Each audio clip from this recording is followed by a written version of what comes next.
कृष्ण भगवान की जय।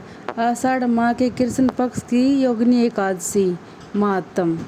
धर्मराज युधिष्ठिर बोले, हे जनार्दन, अब आप कृपा करके आषाढ़ माह के कृष्ण पक्ष की एकादशी का नाम तथा महात्म क्या है, सो वर्णन कीजिए। श्री कृष्ण भगवान बोले, हे राजन, आषाढ़ माह के कृष्ण पक्ष की एकादशी का नाम योगिनी है। इसके व्रत से समस्त पाप नष्ट हो जाते हैं और इस लोक में भोग तथा परलोक में मुक्ति देने वाली है। हे राजेश्वर, यह एकादशी तीनों लोकों में प्रसिद्धि देती है। मैं आपसे एक पुराणों में कई कथा कहता हूँ, ध्यान पूर्वक सुनो। अलकापुरी नाम की नगरी में एक कुबेर नामक राजा राज्य करता था। वह शिव भक्त था। उसकी पूजा के लिए एक माली पुष्प लाया करता था। उसके विशालाक्षा नाम की अत्यंत सुंदर स्त्री थी।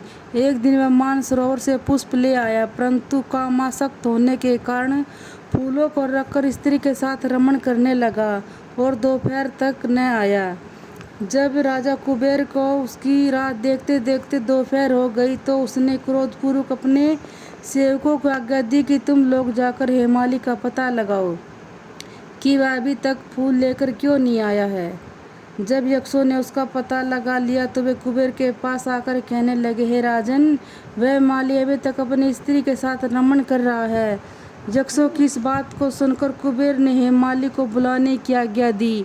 हेममेली राजा कुबेर के सम्मुख डर से कपकपाता हुआ उपस्थित हुआ, प्रणाम किया। उसको देखकर राजा कुबेर को महान क्रोध आया। उसने कहा, हे पापी, महानीच कामी, तूने मेरे पूजनीय ईश्वरों के ईश्वर शंकर भगवान का भी अनादर किया है।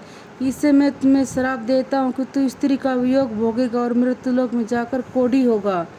कुबेर के श्राप के प्रभाव से वह उसी क्षण स्वर्ग से पृथ्वी पर गिरा और कोढ़ी हो गया।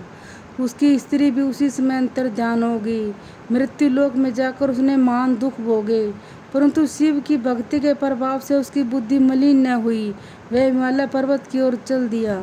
वहाँ पर चलते चलते मार्कंडेय ऋषि के आश्रम में पहुँच गया। वह ऋषि अत्यंत व्रत तथा तपशाली थे। उनको देखकर वह हेमाली वहाँ गया, उनको प्रणाम करके उनके चरणों में गिर पड़ा। इसको देखकर मार्कंडेय ऋषि बोले कि तूने कौन से कर्म किए जिसे तू कोढ़ी हुआ है और महान दुख भोग रहा है। इस पर हेमाली बोला, हे मुनि, मैं यक्षदान कुबेर का सेवक हूँ। मैं राजा की पूजा के लिए नित्य प्रति फूल लाया करता था। एक दिन अपनी स्त्री के साथ विहार करते करते देर हो गई और दोपहर तक फूल लेकर न पहुंचा। उन्होंने मुझे श्राप दिया कि तू अपनी स्त्री का वियोग भोगेगा और मृत्युलोक में जाकर कोढ़ी बन तथा दुख भोग। इससे मैं कोढ़ी हो गया और महान दुख भोग रहा हूँ। अतः आप कोई ऐसा उपाय बतलाइए जिससे मेरे मुक्ति हो। इस पर मार्कंडेय ऋषि बोले कि भाई, तूने मेरे सम्मुख सत्य वचन कहे हैं, इसलिए मैं तेरे उद्धार के लिए एक व्रत बतलाता हूँ। यदि तू आषाढ़ माह के कृष्ण पक्ष की योगिनी एकादशी का विधि पूर्वक व्रत करेगा तो तेरे सभी पाप नष्ट हो जाएंगे। इस पर हेमाली बहुत प्रसन्न हुआ और मुनि के वचनों को सुनकर योगिनी एकादशी का विधि पूर्वक व्रत किया। इसके व्रत से वह फिर अपने पुराने रूप में आ गए, अपनी स्त्री के साथ विहार करने लगा। हे राजन, इस योगिनी की कथा का फल 88 सहस्त्र ब्राह्मणों को भोजन कराने के बराबर है। इसके व्रत से समस्त पाप दूर हो जाते हैं और अंत में स्वर्ग की प्राप्ति होती है। बोले कृष्ण भगवान की जय।